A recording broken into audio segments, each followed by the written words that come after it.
Hare Krishna, Hare Krishna, Krishna Krishna, Hare Hare, Hare Ram, Ram Ram, Hare Hare.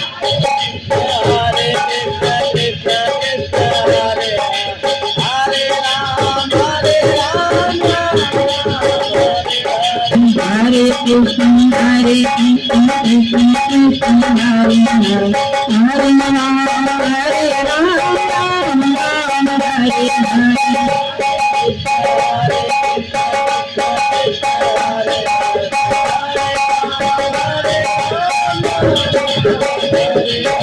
Hare Krishna, Hare Krishna, Krishna Krishna, Hare Hare, Hare Ram, Ram Ram, Hare Hare.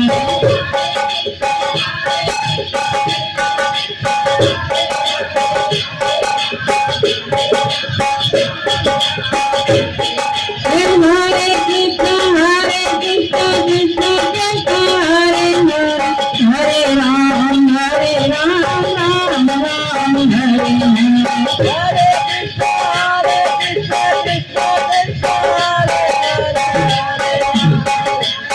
Hare. Hare Krishna, Hare Krishna, Krishna Krishna, Hare Hare, Hare Ram, Ram Ram, Hare Hare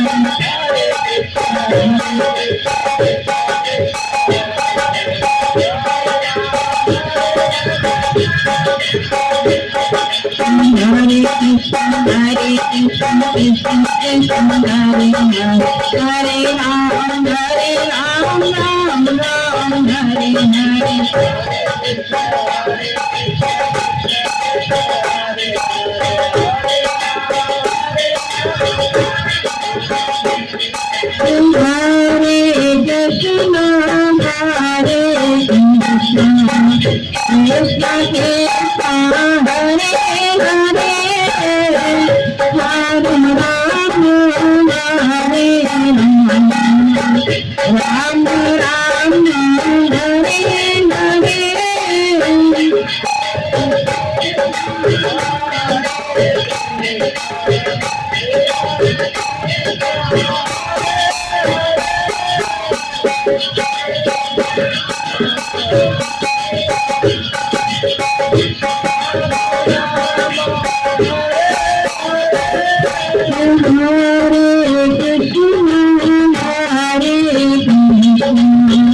जय हो।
तुम्हारी जय होवे।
बोलो सद्गुरुदेव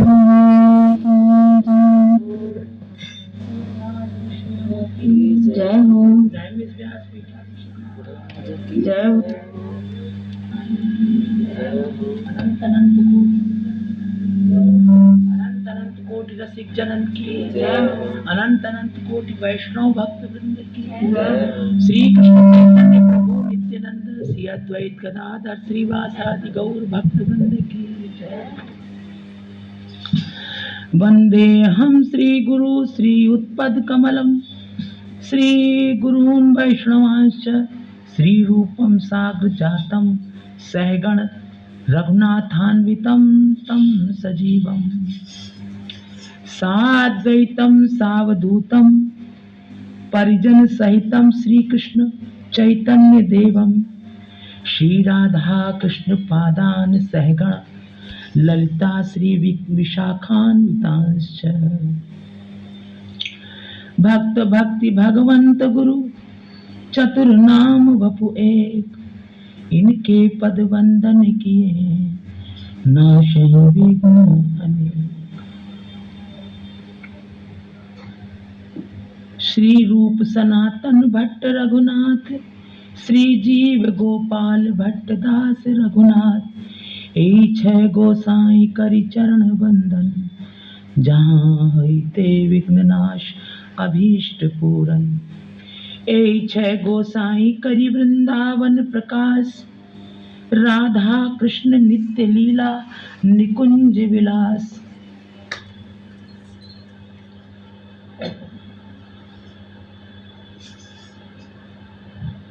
अज्ञानतिमिरान्धस्य ज्ञानाञ्जन शलाकया चक्षुरुन्मीलितं येन तस्मै श्री गुरुवे नमः।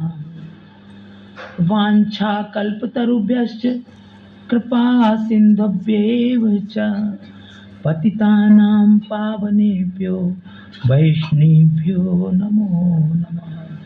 श्री गुरु चरण कमलेभ्यो नमो नमः। श्री संत चरण कमलेभ्यो नमो नमः। श्री गुरु प्रेमानंदे निताई गौर हरि बोल। निताई गौर हरि बोल। निताई गौर हरि बोल।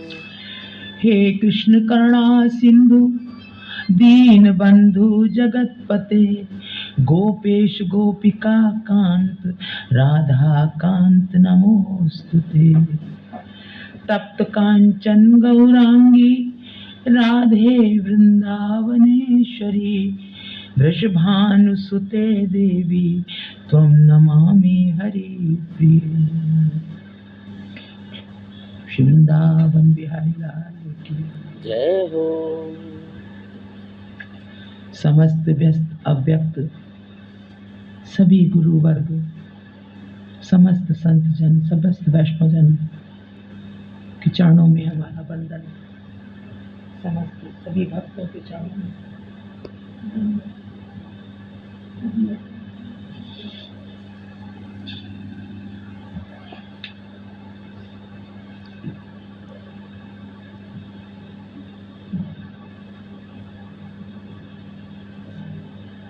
चरणों में प्रणाम नमन।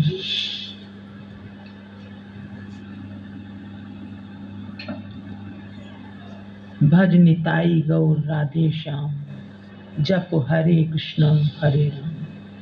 भज निताई गौर राधे श्याम जप हरे कृष्ण हरे राम। भज निताई गौर राधे श्याम जप हरे कृष्ण हरे राम। भज निताई गौर राधे श्याम जप हरे कृष्ण हरे राम। हरे कृष्ण हरे राम हरे कृष्ण हरे राम हरे कृष्ण हरे राम।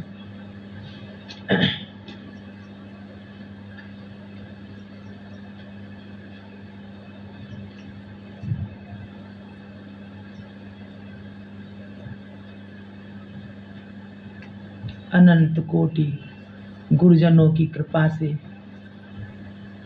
उनकी दया दृष्टि से हम सब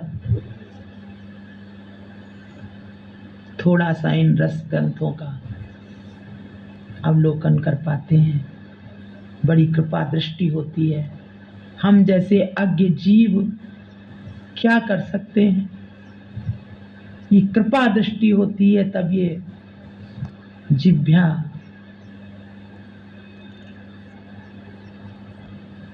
इस जिह्वा पर इनका रसास्वादन होने लगता है। बड़ी कृपा है, बड़ी दया है। इसलिए हे गोविंद, हे राधा माधव, हे गुरुजन, हे महज्जन, ऐसी ही कृपा बनी रहे, यही आपसे प्रार्थना है।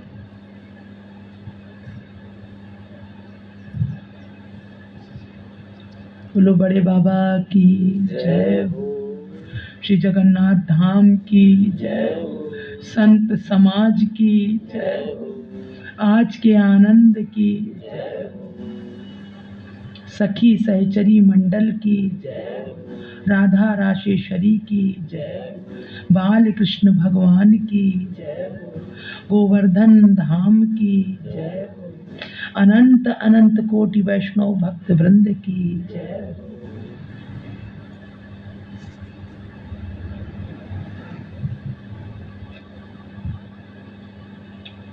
आज का प्रसंग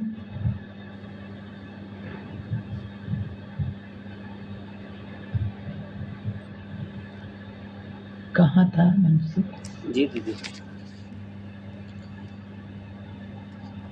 प्रसंग चल रहा है कि भाई और अधिक क्या कहूँ, जो कुछ सुना है उसी को हृदय में रख निरपेक्ष भाव से साधना करते रहो। लोकापेक्षा करने से यथार्थ तत्व की प्राप्ति नहीं होती।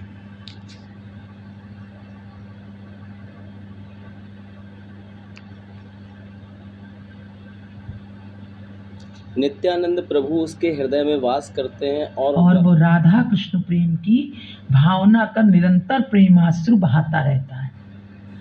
भाई और अधिक क्या कहूं, क्या कहा? गुरु रूप में कृष्ण कृपा करते हैं। गुरु रूप में राधा माधव गुरु रूप में कृपा करते हैं। उन समस्त गुरु वर्गों को प्रणाम।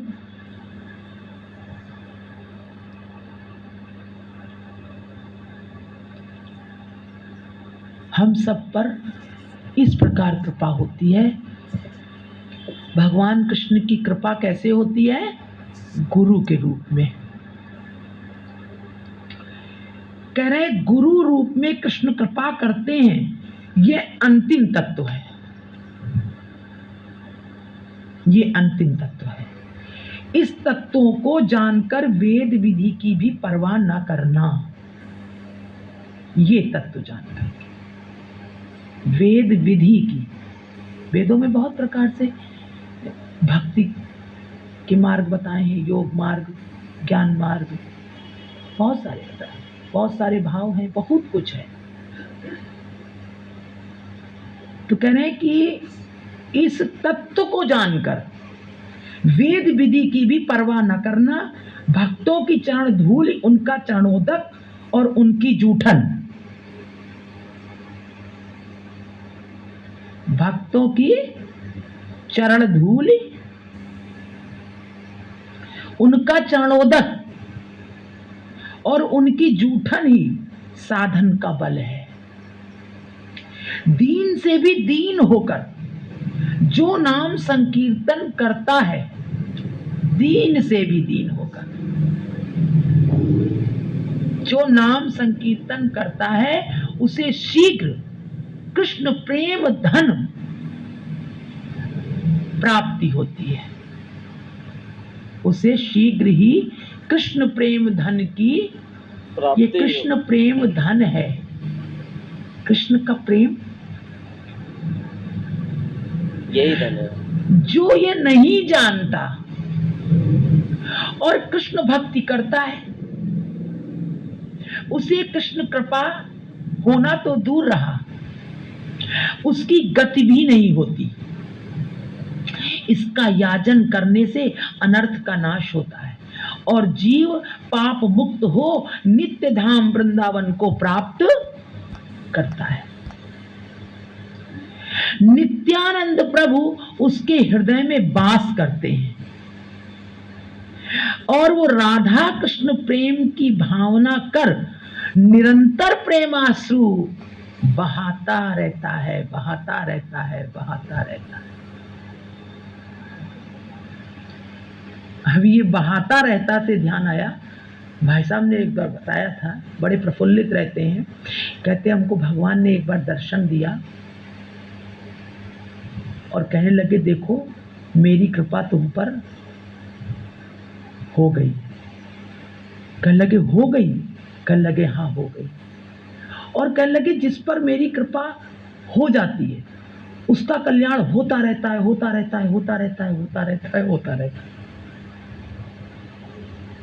उसका कल्याण होता रहता है जिस पर कृपा हो जाती है, कल्याण होता रहता है, होता रहता है। तो कहते हैं हम अधम जीव हैं, अब तो कल्याण हो ही रहा है, होता रहेगा, होता रहेगा, होता रहेगा उसका कल्याण। तो वही कह रहे हैं भगवान कि राधा कृष्ण प्रेम की भावना का निरंतर प्रेमाश्रु वो बहाता रहता है, उसके प्रेमाश्रु बहते ही रहते हैं। प्रेम के अश्रु भगवान इतना प्रेम करा देते हैं अपने से, जीव की ताकत नहीं है, ये उनकी कृपा है, ये उनकी दया है, गुरुजनों की दया है, महजनों की दया है, ये जो करा देते हैं प्रेम। यहां तो हम सब जीव ऐसे घूमते हैं जैसे कुछ पता ही नहीं है, अनाड़ियों की तरह, जैसे बालक नहीं आग के बीच में सर्प के बीच में घूम रहा है, उसे कुछ होश नहीं है, उसी तरह हम मायाबद्ध जीव घूमा करते हैं। लेकिन भगवान की दया हो जाती है तो वो बचा लेते हैं, उनकी दया से हम बच जाते हैं, उनकी कृपा से हम समझते हैं हमने साधन करके कर लिया, लेकिन ये साधन भी वही देते हैं, कृपा, दया। तो भगवान कृष्ण का जो स्वरूप है वो गुरु रूप में कल्याण करने के लिए, कह रहे भगवान कृष्ण की कृपा गुरु रूप में होती है।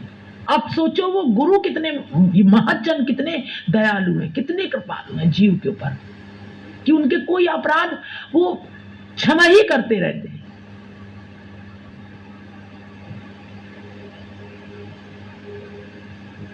तो कह रहे भाई और अधिक क्या कहूं, जो कुछ सुना है उसी को हृदय में रख निरपेक्ष भाव से साधना करते रहो। लोकापेक्षा करने से यथार्थ तत्व की प्राप्ति नहीं होती, यथार्थ तत्व की प्राप्ति नहीं होती। मैं और धैर्य ना रख सका, तत्व की प्राप्ति, तत्व को जानना।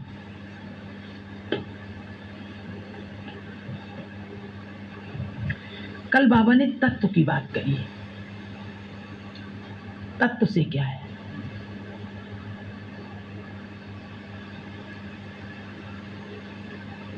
थोड़ा सा इसको हम लोग समझते हैं।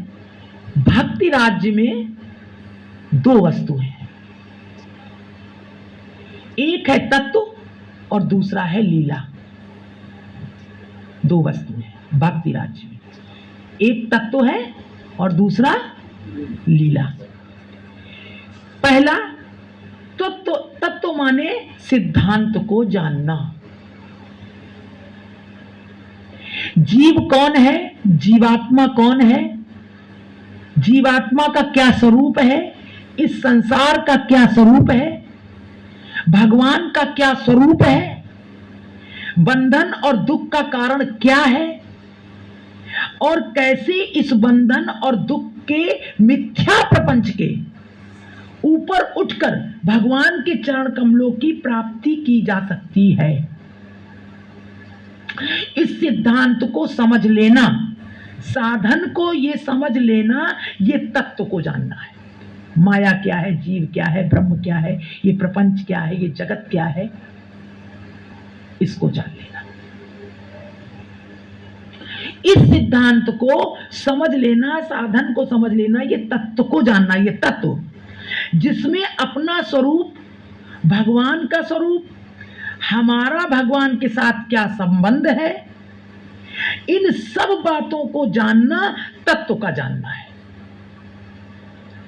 अर्थात सिद्धांत का जानना है। दूसरा है, दो वस्तु हैं, एक है तत्व, दूसरी है लीला। तत्व एक बर्तन है, लीला तत्व क्या है, एक बर्तन है। बताया क्या कह रहे हैं, एक बर्तन है। लीला तत्व एक बर्तन है और लीला पदार्थ है।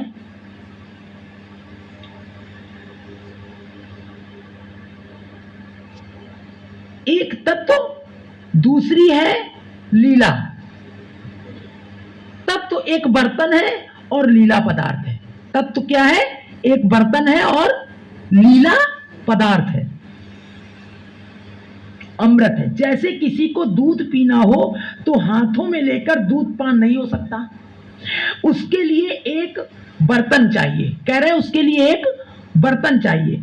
कोई बर्तन नहीं पीता तो दूध ही है, पीता तो, लेकिन दूध पीने के लिए कोई बर्तन होना चाहिए, सामग्री ही है।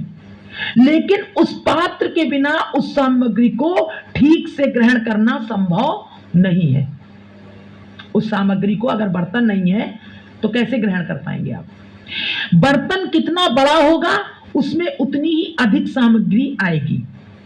बर्तन जितना स्वच्छ होगा उतना ही उसमें सामग्री सुरक्षित रहेगी। तो तत्व को जानना माने भगवत लीला को ग्रहण करने के पात्र को तैयार करना, भगवान की लीला को ग्रहण करने के लिए पात्र को तैयार करना। श्रीमद् भागवत गीता के इस प्रसंग में मानो प्रभु ने हमको पात्रता प्रदान की, पात्रता ग्रहण की, और अब उस पात्रता ग्रहण करने के पश्चात, ये जानने के पश्चात कि हम शरीर और संसार नहीं है। श्रीमद् भागवत गीता में भगवान ने सब बताया। पात्रता यानी हम शरीर नहीं है और संसार भी हम नहीं है। हम आत्मा, और ये आत्मा श्री कृष्ण का अंश होने से हम आत्मा है, और ये आत्मा श्री कृष्ण का अंश होने से श्री कृष्ण की नित्य दास है। ये आत्मा श्री कृष्ण का अंश है और श्री कृष्ण का नित्य दास है, अंश होने से नित्य दास है।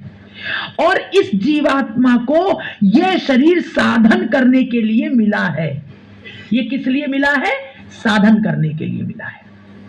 और इस आत्मा के अंशी उन श्री राधा गोविंद को प्राप्त करने के लिए मिला है।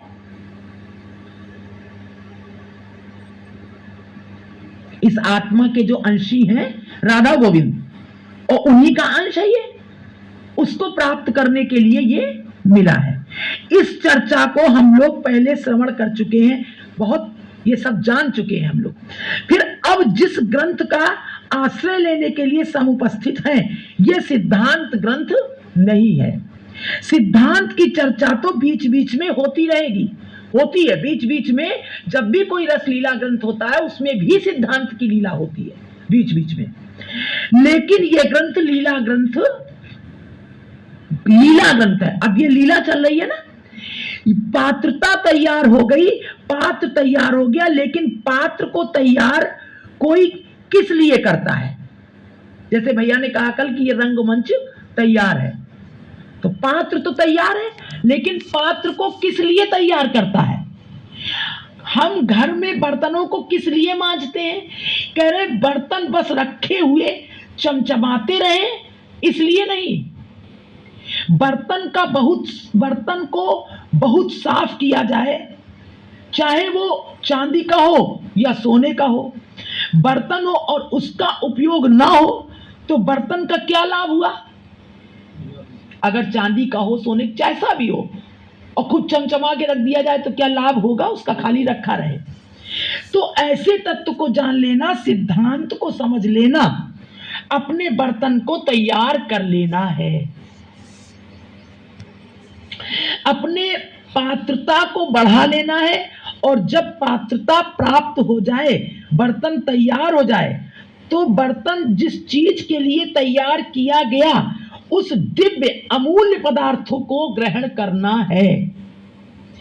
तो श्रीमद् भागवत गीता जी के सत्संग से पात्रता प्राप्त होती है, और फिर उस सिद्ध दिव्य पात्र में जब पात्रता तैयार हो गई, अब वो सिद्ध और दिव्य पात्र में लीला रस का पान, तब उस में लीला रस का पान होता है। और उन लीलाओं में भी भगवान की अनेक लीलाएं हैं। भगवान के 24 अवतार हैं। उन 24 अवतारों की भिन्न भिन्न लीलाएं हैं। उन 24 अवतारों में भी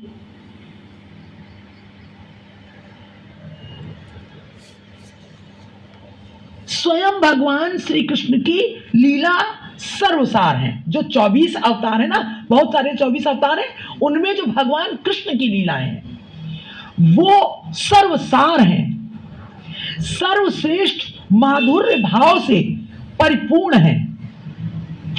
इसलिए श्री कृष्ण लीला पुरुषोत्तम है। कौन है? लीला पुरुषोत्तम है, प्रेम पुरुषोत्तम है। और उन सर्व अवतारी सार श्री कृष्ण की उन्हीं लीलाओं में अनेक भेद हैं। दास रस की भी लीला है, सख्य रस की भी लीलाएं हैं, वात्सल्य रस की भी लीलाएं हैं, और मधुर रस की भी लीलाएं हैं। समझ में आ रही है बात? इन पांचों रसों की लीलाओं में जो मधुर रस की लीला है वो सर्वश्रेष्ठ है, मधुर रस की लीला। और इस मधुर रस की लीला में भी जहां भक्त साधक श्री गोविंद को अपना प्रियतम मानता है, सर्वस्व मानता है, इस मधुर रस की लीलाओं में भी जो लीला स्वयं श्याम सुंदर वृंदावन बिहारी की प्राण वल्लभा श्री राधा रानी के साथ संपन्न होती हैं, वो लीला मधुर लीलाओं में भी सर्वश्रेष्ठ है। और उस श्री राधा रानी के साथ भी जो दिव्य मधुर लीलाएं ब्रज वृंदावन में प्रकट होती हैं, कुंज निकुंज और निवृत्त निकुंज में जो प्रकट होती हैं, उन लीलाओं को भी अनेक परिकर पान करते हैं। इसलिए कुंज भी 3 प्रकार की है। ये कुंज की लीला है। भगवान की तमाम पहले तो अवतार, और उन अवतारों में भगवान कृष्ण का अवतार, उन भगवान कृष्ण के अवतार में भी भगवान की रसमयी लीलाएं, उन रसमयी लीलाओं में भी तमाम भाव है। सखा भाव की लीला, वात्सल्य भाव की, उनमें भी लीलाएं हैं अलग अलग। भगवान ने लीलाई तो करी है, अब लीलाई में आके छोड़ देंगे, फिर आगे जाना है सर्वोपरि। तो ये भाव है, वात्सल्य भाव, सख्य भाव है, और दास्य भाव, और मधुर रस की लीलाएं, ये सब लीलाएं। फिर कह रहे इन 5 रसों की में जो मधुर रस की लीला है वो सर्वश्रेष्ठ है, मधुर रस की लीला है। और इस मधुर रस की लीला में भी जहां भक्त साधक श्री गोविंद को अपना प्रियतम मानता है, मधुर रस की लीलाओं में भी साधक उनको अपना प्रियतम मानता है, सर्वस्व मानता है अपना, वो है। फिर इस मधुर रस की लीलाओं में भी जो लीला स्वयं श्याम सुंदर वृंदावन बिहारी की प्राण वल्लभा श्री राधा रानी के साथ संपन्न होती है। समझ में आ रही है बात? वो लीला मधुर लीलाओं में भी सर्वश्रेष्ठ है, युगल लीला। और उस श्री राधा रानी के साथ भी जो दिव्य मधुर लीलाएं ब्रज वृंदावन में प्रकट होती हैं, वो कहां होती है? कुंज निकुंज और निवृत्त निकुंज में जो प्रकट होती हैं, उन लीलाओं को भी अनेक परिकर पान करते हैं उन लीलाओं का। इसलिए कुंज भी 3 प्रकार की होती हैं। एक कुंज है, दूसरे निकुंज है और तीसरे निवृत्त निकुंज है। कुंज कितनी? वहां भी कुंज के 3 प्रकार की, निकुंज और निवृत्त निकुंज। पहला, कुंज में भी राधा माधव विराजमान है, लेकिन कुंज में सखियों का, गोपियों का और साथ में गोपों का, ग्वाल वालों का भी प्रवेश है। कुंज में गोष्ठ लीला में इन सब भावों को श्रवण किया जाता है। वहां गोष्ठी होती है, बैठ करके सारे भाव प्रकट किए जाते हैं। सखा लोग भी आ जाते हैं कुंज में, नर्म सखा, सुबल सखा सब आ जाते हैं निकुंज में। फिर इसके ऊपर निकुंज है, कुंज फिर निकुंज, जहां सखा लोग नहीं आते हैं। श्री राधा रानी की अष्ट सखी और किंकरी मंजरी गण जहां विराजमान है निकुंज में, जहां दास्य वात्सल्य का कोई प्रवेश ही नहीं है। यहां दास्य भाव भी नहीं है, यहां वात्सल्य भाव भी नहीं है, यहां कोई प्रवेश नहीं है निकुंज में। सख्य रस का भी नहीं है, सखा भी नहीं है। यहां सखा लोग भी निकुंज लीला में नहीं है। वहां सखियां हैं, किंकरियां हैं, मंजरियां हैं और सहचरियां हैं। सखियां हैं, किंकरियां हैं, मंजरियां हैं। कहां? निकुंज में। लेकिन उससे भी ऊपर गोपनीय निवृत्त निकुंज है, जिसकी कल बड़े बाबा ने बात करी है, वहां ले चल रहे हैं। पहले तत्व की बात करी बाबा ने, उसको बहुत थोड़े रूप में बता दिया है, जो हम सब सुनते हैं ना। हमारा भक्त गण सुनते हैं तत्व को, ये भक्ति राज्य में है, तत्व को भी जानना है, लेकिन जानना कैसे है? ज्ञान की दृष्टि से नहीं। हमारा लक्ष्य क्या है? अंतिम लक्ष्य, जहां बाबा ने बताया यही है हमारा लक्ष्य जिन भक्तगणों का। उसके भी ऊपर गोपनीय निवृत्त निकुंज है, जहां श्री राधा माधव के अतिरिक्त ना तो सखियां हैं ना गोपीगण हैं, जहां केवल श्री राधा माधव के अतिरिक्त मंजरी गण विराजमान है। कौन है? मंजरी। राधा माधव के अतिरिक्त और कौन है? मंजरी गण विराजमान है। कुंज में गोप भी है, ग्वाल भी है, उसके ऊपर निकुंज में सखी भी है, लेकिन निवृत्त निकुंज में सखियां भी नहीं है। निवृत्त कुंज में केवल मंजरी गण है। मंजरी गण में और सखी गण में भेद क्या है? मंजरी गण में और सखी गण में भेद क्या है? श्री जी के आज्ञा आग्रह से कभी कभी ललितादिक सखी गण श्याम सुंदर का अंग संग स्वीकार करती हैं। श्री जी के आज्ञा और आग्रह से कभी कभी ललिता आदि अष्ट सखियां है ना, सखी गण श्याम सुंदर का अंग संग स्वीकार करती हैं श्री जी के सुख के लिए। जब श्री जी आज्ञा करती हैं सुख के लिए, लेकिन मंजरी गण तो कभी भी श्री कृष्ण के अंग संग के लिए ललायित नहीं है।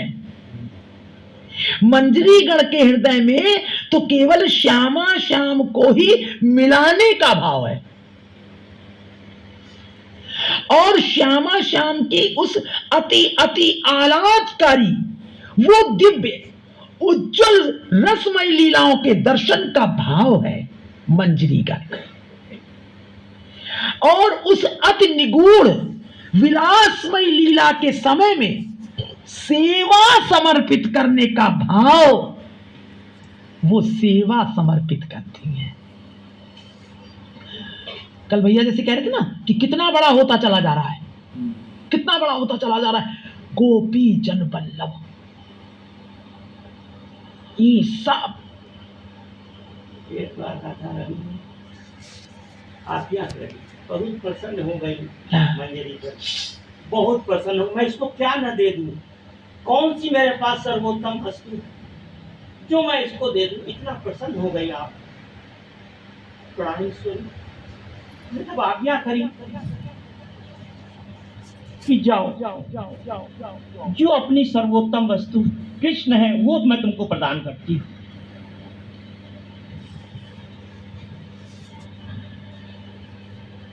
और प्राणनाथ से बोली कि आप जाओ निभृत निकुंज में इनको लेकर के जाओ, ऐसा बोली है। अब वो ऐसे देखिए दासी है, और दासी का क्या प्रसन्नता, श्री जी की प्रसन्नता ही हेतु है, उसका आज्ञा पालन ही हेतु है।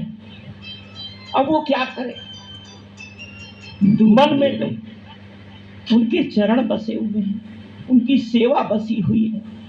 आज प्राणेश्वरी ने ये क्या आज्ञा कर दी है अपने प्राणनाथ को, इनके साथ में निभृत निकुंज में मेरा जाना होगा। हाय, जो हाहाकार उनके मन में हुआ सो हुआ, बहुत मन में उनके बहुत मन में उद्विग्नता हुई। लेकिन जब ठाकुर जी हाथ पकड़कर निभृत निकुंज में ले गए हैं, सारी चेष्टाएं आपकी श्याम सुंदर को प्रसन्न रखने के लिए, सारी चेष्टाएं करी हैं आपने श्याम सुंदर को प्रसन्न रखने के लिए, लेकिन आपका मन, हृदय, प्राण सब राधा रानी के चरणों में थे। उन्हीं चरणों का ध्यान कर रही थी आप, उन्हीं चरणों का ध्यान करते हुए सारी क्रियाएं संपादित हुई, श्याम सुंदर को सुख भी दिया, लेकिन आपका मन राधा रानी के चरणों में लगा। श्री जी सब जानती हैं मन कहाँ है उसका, प्राण उसके कहाँ है, और जो बाहर निकल के आए हैं तो आपने उसको हृदय से लगा लिया, अपने कलीजे से लगा लिया, आपने उसको धन्य धन्य कहने लगी। श्री जी धन्य धन्य कहने लगी। ये है मंजरियों की उपासना, ये मंजरियों का प्रेम है राधा रानी के चरणों में प्रसन्न करना। सेवा समर्पित करने का भाव है। विलासमयी लीला के समय में, अति निगूढ़ विलासमयी के समय में सेवा समर्पित करने का भाव है। इसलिए सब अवतारों की लीला में श्री कृष्ण लीला अत्यंत मधुर है। उन श्री कृष्ण लीला में भी ब्रज वृंदावन की लीला सर्वोपरि है। उन ब्रज वृंदावन की लीलाओं में भी जो कुंज लीलाएं हैं वो अत्यंत मधुर हैं। उन कुंज लीलाओं में भी निकुंज लीला अधिक रसमयी है, और उन निकुंज लीलाओं में भी जो निवृत्त निकुंज लीला है, जहां श्री राधा माधव के अतिरिक्त केवल उनकी मंजरी, किंकरी, सहचरी गण है, और जहां वो ब्रह्म जिसके लिए ऋग्वेद में वर्णन है, एक ही ब्रह्म ज्योति राधा माधव के रूप में प्रकट होती है, तो वह ब्रह्म, वो योगियों का ब्रह्म, ज्ञानियों का परमात्मा, भक्तों का भगवान, जहां स्वयं अपने स्वरूप की, तत्व की विस्मृति करके श्री वृषभानंदिनी अपनी आह्लादनी शक्ति के साथ विलास रत रहते हैं, लीला रत रहते हैं, और उस अत्यंत अत्यंत उच्चतम रस का पान जो दिव्य मंजरी गण कर रही हैं, वो दिव्य रस, वो दुर्लभ रस सर्वोपरि है। बोलो गोविंद भगवान की जय। ये बताया कल, तत्व की बात बता करके पहले प्रश्न किया आपने से, उन तत्वों को प्रकट किया, उनमें भी सर्वोपरि लाते लाते ये स्थिति बताई, जो इसका ध्यान करता है, ये बता रहे हैं। इस प्रकार से जो सिद्ध भाव में रहता है, लीला में रहता है, हर समय सेवा में रहता है,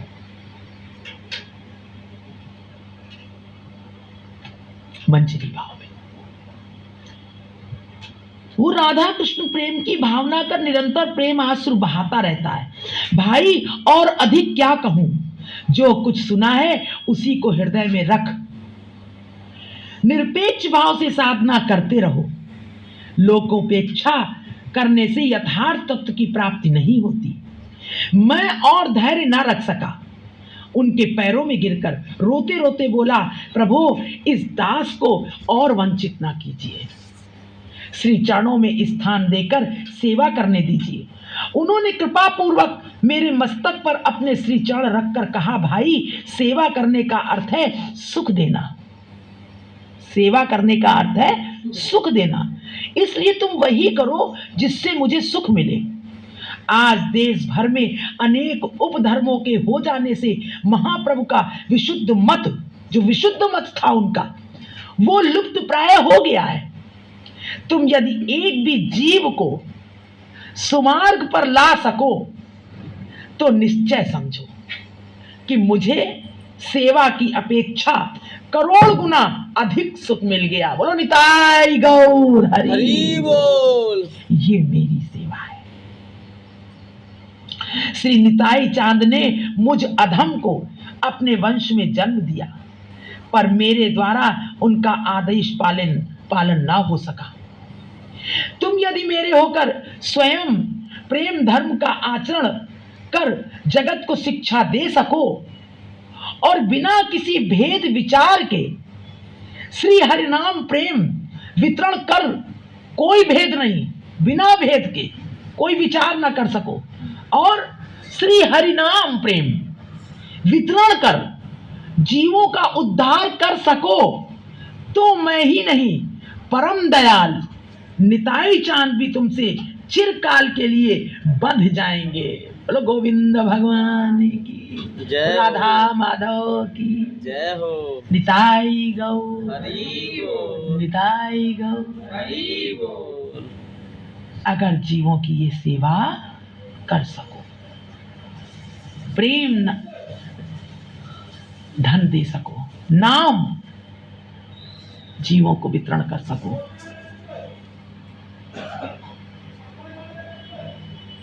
परम दयाल, और कह रहे हैं जीवों का उद्धार कर सको, तो मैं ही नहीं परम दयाल निताई चांद भी तुमसे चिरकाल के लिए बन जाएंगे। मैं दिन रात उनके सी चरणों में निवेदन करता हूं, तुम्हें अपनी अलौकिक शक्ति प्रदान करे। इतना कह श्री गुरुदेव ने मुझे प्रेमालिंगन किया। बोलो गुरुदेव भगवान की जय हो। कहने लगे, मैं ही नहीं निताई चांद भी तुमसे बंध जाएंगे अगर तुम ऐसा करो। मैं तुम्हें कितना प्रेम करूं ये पता नहीं, ये मेरी सेवा है। 3 दिन पास रख भांति भांति के सदुपदेशों द्वारा कृतार्थ कर मुझे बंग देश जाने का आदेश किया। 3 दिन अपने पास रखा और बहुत सुंदर सुंदर सदुपदेश दिए और फिर बंग देश जाने का आदेश दिया। श्री गुरु आज्ञा शिरोधार कर उनके श्री चरणों में दंडवत प्रणाम कर मैंने पूछा, प्रभु फिर कब इस दास को आपके श्री चरण दर्शन होंगे? अब कब होंगे आपके दर्शन? उन्होंने कुछ हंस कर कहा, तुम मुझे जब स्मरण करोगे तभी देख सकोगे। बोलो गुरुदेव भगवान की जय हो। जब स्मरण करोगे तब देख सकोगे। श्री गुरु मुख की आश्वासवाणी सुनकर मुझे बड़ी शांति मिली। श्री चरणों से विदा लेकर मैंने जौनपुर में गोमती नदी में स्नान किया, वहां से नैमिषारण गया। बोलो नैमिषारण धाम की जय हो। वहां एक महापुरुष के साथ मिलन हुआ नैमिषारण में। उन्होंने कृपा कर मुझे एक दिन अपने पास रखा और एक अपूर्व वस्तु खाने के लिए देकर कहा, इसे खाकर तुम्हें 3 दिन तक क्षुधा नहीं लगेगी। नैमिषारण में महापुरुष ने मुझे खाने के लिए दिया।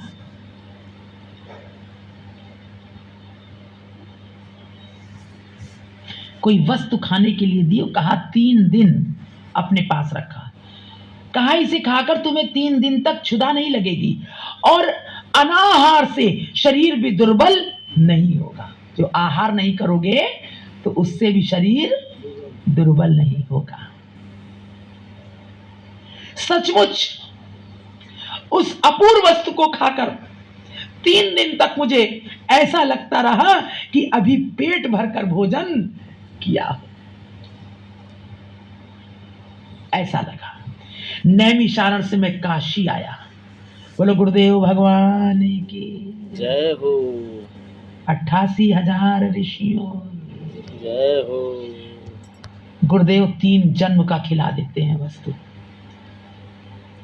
3 दिन का ये हमारे चित्त में निर्देश हो रहा है। 3 जन्मों के लिए खिला देते हैं। ऐसी पिलाई गुरु ने हमें मदिरा। नैमिषारण से मैं काशी आया। वहां मणिकर्णिका घाट पर स्नान कर श्री विश्वेश्वर एवं अन्नपूर्णा देवी के श्री चरण दर्शन किए। कहां? मणिकर्णिका घाट पर। एक दिन वहां रहकर सीधे श्री धाम वृंदावन गया। वहां 8 दिन रहकर श्री विग्रह आदि के दर्शन किए और श्री धाम नवदीप की यात्रा आरंभ कर दी। शिक्षा गुरु प्राप्ति। आज नवदीप में फिर नूतन आनंद है। जिस किसी के साथ बड़े बाबा जी महाशय का मिलना होता है वही प्रसन्न हो उनका कुशल क्षेम पूछता है। बड़े बाबा जी महाशय का मिलना जिसके साथ होता है वही बहुत प्रसन्न है और कुशल क्षेम पूछ रहा है। वे भी सहास्य वदन यथा योग्य सादर संभाषण कर सबको तृप्त करते हैं। इसी समय एक वैष्णव आकर उनकी ओर बारंबार देखने लगे। पहचान न पाकर अंत में परिचय पूछने के लिए बाध्य हुए। बड़े बाबा जी महाशय के उत्तर में पूर्व परिचय का कोई आभास न पा कुछ विस्मित हुए। पहले का उन्होंने परिचय बताया लेकिन उनको कुछ आभास नहीं हो रहा था तो बड़े आश्चर्यचकित हुए। तब बड़े बाबा जी महाशय ने पूछा, महाशय आपका नाम क्या है? बाबा जी, मेरा नाम माधव दास है। बड़े बाबा जी ने पूछा, आपने सन्यास कब लिया? माधव, 5-6 मास पूर्व, 5-6 महीने पहले। बड़े बाबा जी, आपका गुरु स्थान कहाँ है? माधव, यही बड़ाल बाड़ी के सामने, आइए ना, मेरे गुरु स्थान के दर्शन कीजिए। दोनों ने बड़ाल बाड़ी के आगे एक कच्चे घर में प्रवेश कर देखा कि 85-86 वर्ष के गौरवर्ण खरवाकृति वैष्णव बैठे माला जप रहे हैं। माधव दास बोले, ये ही मेरे शिक्षा गुरु हैं। इनका नाम श्रीपाद गौर हरिदास महंत है। गौर हरिदास महंत। दोनों ने वृद्ध बाबा जी महाशय को प्रणाम किया। क्रमशः 2-4 दिन बीत गए। एक दिन प्रसंगवश दोनों का पूर्व परिचय प्रकाश में आया। मालूम हुआ दोनों एक दूसरे के संबंधी हैं। माधव दास जी का पूरा नाम था मथुरा दास सेन। उनके आग्रह से बड़े बाबा जी महाशय को वहां ठहरना पड़ा। वृद्ध गौर हरदास जी के वास स्थान के आगे खाली जगह में नाना प्रकार की साग सब्जियां उगी थी। समय समय पर वे उसमें काम करते थे। एक दिन उन्हें वहां काम करते देख बड़े बाबा जी ने कुछ कटाक्ष करते कहा, बाबा जी महाशय, यदि यहीं सब काम करने पड़े तो घर छोड़ने से क्या लाभ? बड़े बाबा ने कहा कि बाबा जी अगर यहीं पे ये सब काम करने पड़े तो घर छोड़ने का क्या लाभ? वृद्ध बाबा जी, भाई वो है माया का दासत्व और यह है परम पुरुष भगवान का कार्य। बड़े बाबा जी, वो सब मन को समझाने की बात है। जंजीर लोहे की हो और या सोने की, बंधन यातना दोनों समान है। बंधन अगर बांधा जाएगा तो जो उससे कष्ट हो रहा है वो चाहे लोहे की जंजीर हो चाहे सोने की, कष्ट तो बंधने का कष्ट तो दोनों से ही होगा ना, कि सोने की जंजीर में कम होगा।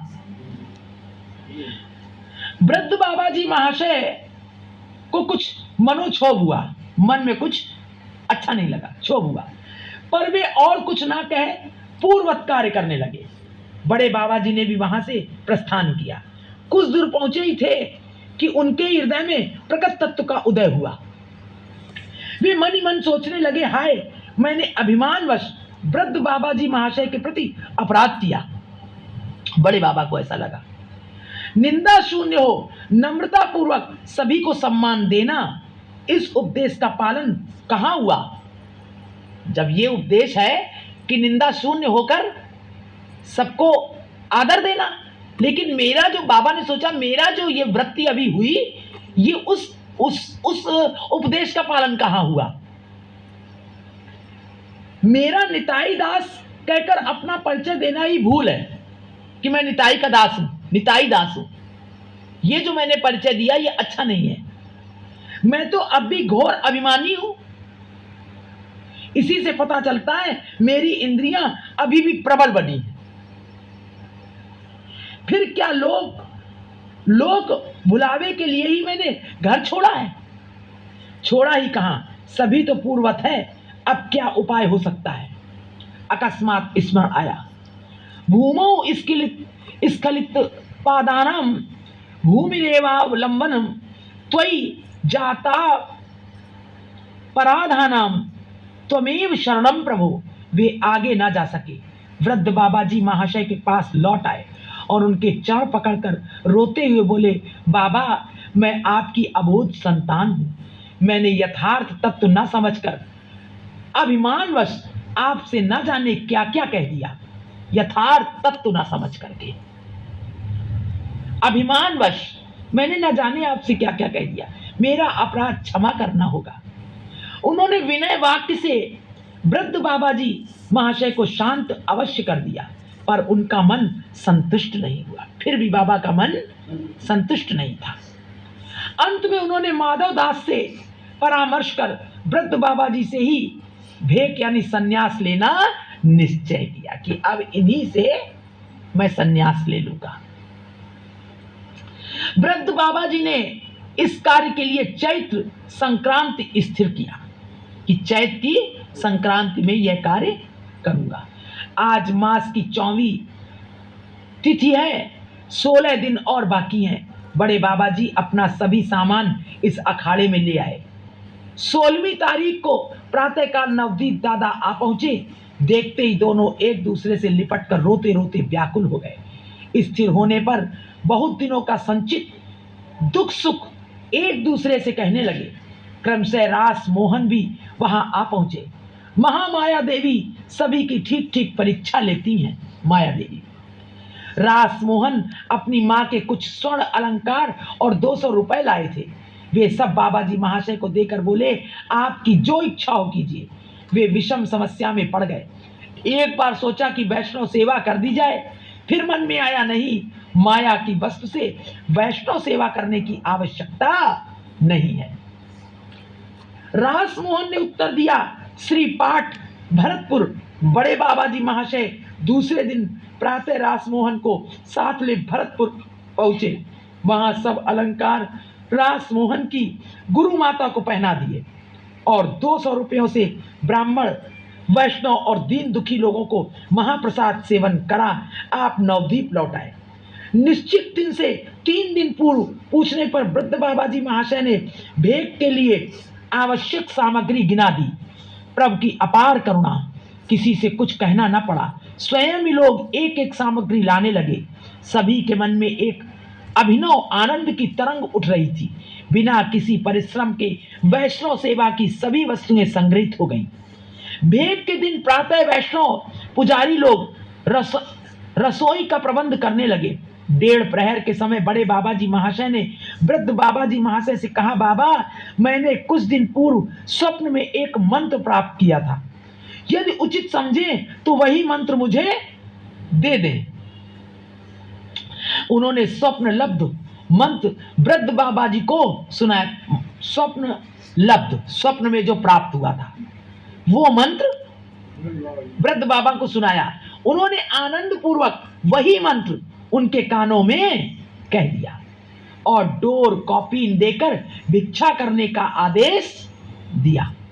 नव अनुरागी नवीन सन्यासी जब नाम करते करते भिक्षा के लिए बाहर निकले तो किसमें शक्ति थी कि अपनी आंखों के जल को रोक सकता। दीर्घाकार मुंडित मस्तक महापुरुष अविराम गति से अश्रु जल बहाते चले जा रहे हैं। जिस किसी को आगे देखते उसी से हाथ जोड़कर कहते, आप लोग मुझ पर कृपा कीजिए जिससे मैं अभिमान शून्य हो निताई दास का दास बन सकूं। भिक्षा मांगते हैं, जिसको देखते हैं उसी से कहते हैं कि आप लोग मुझ पर कृपा कीजिए जिससे मैं अभिमान शून्य हो निताई दास बन सकूं। मैंने जाने अनजाने में जो कुछ अपराध किया है उसे क्षमा कर मेरा माया बंधन दूर कीजिए। मैं वैष्णव अपराधी हूं, आप लोगों की कृपा के अतिरिक्त मेरी और गति नहीं है। इस प्रकार भावावेश में जाने क्या क्या कहते रहे। वो दृश्य देख और उनकी बातें सुन घोर पाखंडी भी अपने को स्थिर नहीं रख पा रहे थे। वहां जितने व्यक्ति थे सभी की आंखें सजल हो रही थी। इस प्रकार कुछ समय भिक्षा की, लौटकर भिक्षा लब्ध वस्तु श्री गुरुदेव को अर्पित कर उनके श्री चरणों में साष्टांग प्रणाम किया। जो कुछ भी भिक्षा में प्राप्त किया था वो गुरु के चरणों में लाकर रख दिया और साष्टांग प्रणाम किया। गुरुदेव ने उन्हें उठाकर आलिंगन दान किया। गुरुदेव रोने लगे, उनका स्पर्श पा वे भी रोते रोते व्याकुल हो गए। यह देख वहां उपस्थित सभी लोग अश्रु वर्षण कर उठे। चारों ओर क्रंदन रव होने लगा। क्षण भर पीछे गुरुदेव उच्च हास्य कर बैठे, क्षण भर ऊंचे स्वर से हंसने लगे। लीलामय की अपूर्व लीला, हास्य तरंग भी चरम सीमा तक पहुंच गया। ऐसा हास्य में तरंग उठी कि चरम सीमा को पहुंच गया। क्रमशः सब स्थिर हुए, सब चौकन्ने हो गए, सब चुप हो गए। यथा समय महोत्सव कार्य विराट रूप में संपन्न हो गया। गुरुदेव ने उनका यानी बड़े बाबा का नाम रखा श्री राधा रमण चरण दास। बोलो गोविंद भगवान की जय। पर वे स्वयं उन्हें यादव दास कहकर पुकारते थे। उनका अपूर्व वात्सल्य था, यादव कहते ही अचेत हो जाते थे। अपूर्व वात्सल्य था, यादव कहते ही अचेत हो जाते थे। वे उनसे संतानवत स्नेह करते थे, जैसे कोई संतान से स्नेह करता है। चैतन्य दास से मिलन, कई दिन बीत गए। एक दिन बड़े बाबा जी ने महाप्रभु मंदिर में देखा कि कोई 20 वर्ष का अति सुंदर गौरववान युवक महाप्रभु को लक्ष्य कर फूट फूट कर रोते हुए कह रहा है, हे गौर, मुझे बाल्यकाल से ही क्या तुमने अंगीकार नहीं किया? क्या तुमने मृत्यु मुख से मुझे नहीं बचाया? क्या तुम संसार नरक कुंड से मुझे नहीं खींच लाए? मैं तो जीवन भर के लिए तुम्हारे चरणों में बिक गया हूं, अब कुछ व्यवस्था क्यों नहीं करते? हे प्रभु, कृपा कर मुझे ऐसा सत्संग प्रदान कीजिए जिसके सहारे मैं सदाचार के साथ जीवन यापन करता हुआ आपके श्री चरण पा सकूं। पर कहां मुझसे स्वप्न में जिस शुभ संग की बात कही थी, जिन महापुरुषों का दर्शन कराया था, वे कहां हैं? मैं बहुत खोज चुका पर वे नहीं मिलते, तो क्या मुझे फिर उस माया कूप में फेंकेंगे? इतना कह आंखें पोंछते पोंछते जैसे ही मुख फिराया, उसने देखा कि एक सुदीर्घकाय महापुरुष पीछे की ओर खड़े हैं। देखते ही बालक कुछ स्तंभित हुआ और महापुरुष को नीचे से ऊपर तक देखने लगा। क्षण भर बाद उसे अधीर होकर अपने पैरों में गिरा देखा। महापुरुष ने झट से उठाकर हृदय से लगा लिया। बालक रोते रोते कहने लगा, बाबा, मैं कल रात शांतिपुर के निकट एक वृक्ष के नीचे लेटा व्याकुल प्राण महाप्रभु से निवेदन कर रहा था कि प्रभु, मैं तो बच्चा हूं, एक बार जब मेरे केस पकड़ कर ले आए हो तो मेरी कोई व्यवस्था कर दो। सुना है गुरु प्राप्ति के बिना आप नहीं मिलते। मैं भला बुरा कुछ नहीं समझता, क्या आप स्वयं मेरी सहायता नहीं करेंगे? यही सब सोचते विचारते मुझे नींद आ गई। रात्रि के अंत में स्वप्न देखा, यही गौरांग प्रभु मेरे पास आकर कह रहे हैं, तुझे चिंता किस बात की है? कल मेरे दर्शन के लिए आएगा, तेरे गुरु मिल जाएंगे और उसी समय तेरी दीक्षा हो जाएगी। तेरे गुरु राजेंद्र बाबू के नाम से नवद्वीप में प्रसिद्ध हैं। यह कह महाप्रभु ने उनका आकार प्रकार बताया। आपको देख लगता है कि आप ही वे महापुरुष हैं, अतः अब और विलंब ना कर मेरा पशु जीवन से उद्धार कीजिए। बोलो गुरुदेव भगवान की जय। बाबा जी ने कहा, तुम्हारा नाम क्या है? तुम्हारा नाम क्या चैतन्य दास है। तुम्हारा घर काछाड़ जिले में है। तुम्हारे ऊपर महाप्रभु की अत्यंत कृपा है। यह कह उन्होंने उनके कान में मंत्र उच्चारण किया। उन चैतन्य दास द्वारा ही गोपी भाव से श्री श्री राधा कृष्ण उपासना का प्रकाश हुआ। उसी दिन से चैतन्य दास बाबा जी महाशय के साथ रहने लगे।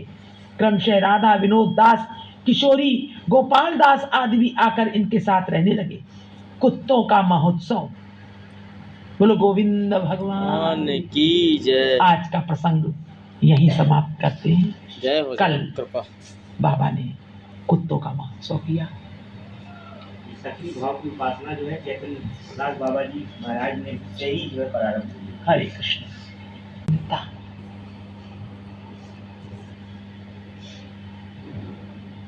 और गुरुजनों पर विश्वास, श्रद्धा,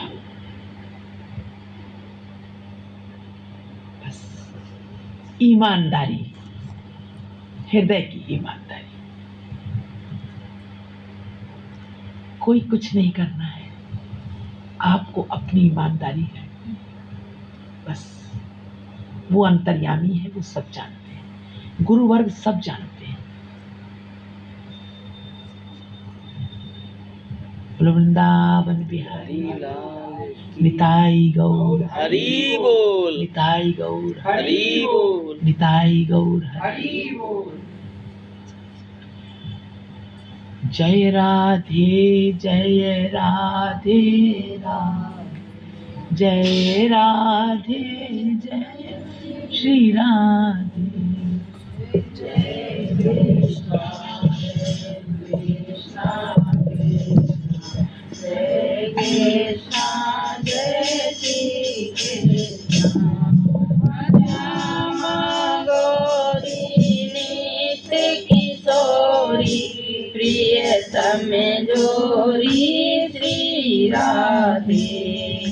रसिक रसीलो छैल छबीलो, गुण गर्वीलो श्री कृष्णा। रास बिहारी रस विसारिन, पिय उर धारिन श्री राधे। नव नव रंगी नव त्रिभंगी, श्याम सुरंगी श्री कृष्णा। प्राण पियारी रूप उजारी, अति सुकुमारी श्री राधे।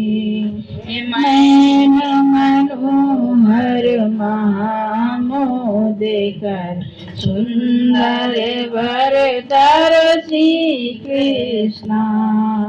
शोभा श्रेणी मोहा मैनी, कोकिल बैनी श्री राधे। कीरतिवंता कामिनी कंता, श्री भगवंता श्री कृष्णा। चंदावदनी कुंदारदनी, शोभा सदनी श्री राधे। परम उदारा प्रभापारा, अति सुकुमारा श्री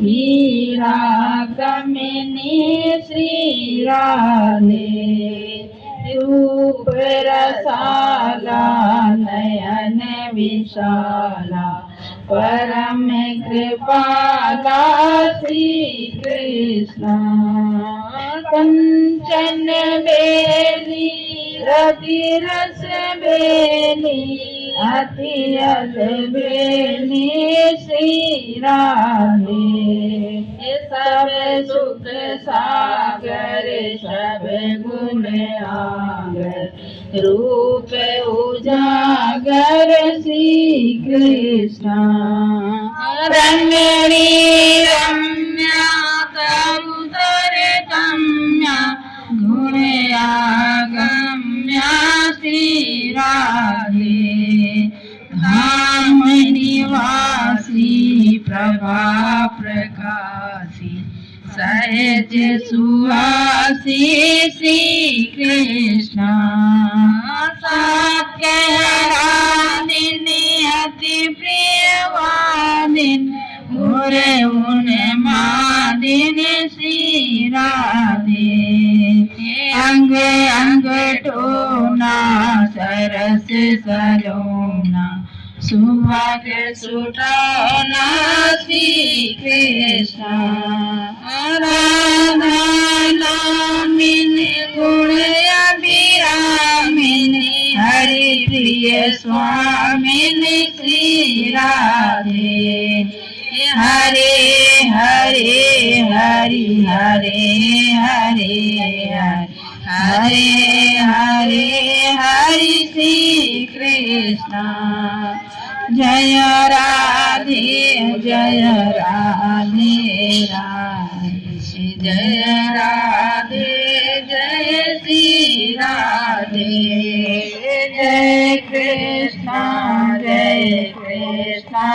कृष्णा जय कृष्णा जय श्री कृष्ण जय कृष्णा जय श्री कृष्ण बोलो श्री वृंदावन बिहारी लाल की जय बोलो युगल सरकार की जय बोलो सद्गुरुदेव भगवान की जय बोलो आज के आनंद की जय बोलो गौरांग महाप्रभु की जय बोलो नित्यानंद प्रभु की जय बोलो बड़े बाबा की जय बोलो यमुना रसरानी की जय ब्रज रसरानी की जय जय जय श्री राधे जय जय श्री राधे जय जय श्री राधे हरि बोल